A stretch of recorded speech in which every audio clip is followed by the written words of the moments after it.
Moi, ce que je pourrais dire, pour compléter un peu tout ce qui a été dit, au-delà de la vision systémique et macro qu'on peut avoir au niveau politique, moi j'ai l'exemple donc des infirmiers en pratique avancée qui sont l'innovation dans le système de santé par elle-même.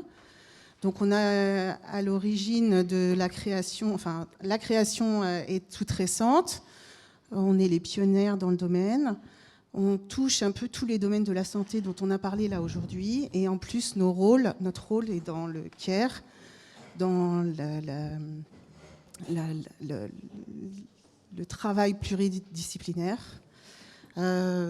Pourquoi aujourd'hui, je vais reprendre un peu tous les sujets, on parle d'attractivité du métier. Moi, c'est un domaine qu'on a souhaité investir, moi quand j'ai eu mon diplôme d'État en 97, je voulais déjà faire carrière dans la clinique.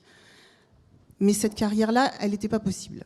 Donc au niveau de la formation, aujourd'hui on peut investir les universités, le master, le doctorat, et c'est vraiment une carrière qui s'ouvre pour les infirmières.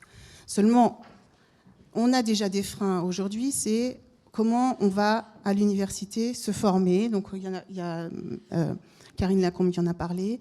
Les établissements ne nous aident pas forcément à aller à l'université. Quand on est en libéral, il faut se former et en même temps travailler et se financer. Or, quand on ne travaille pas, quand on est libéral, on ne peut pas se financer. Donc ça, c'est la première partie.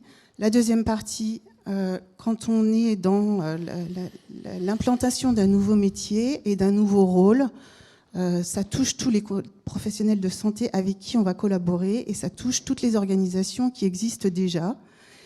Et on doit se faire notre place et montrer et expliquer ce qu'on est de façon pédagogique et en même temps créer notre propre identité.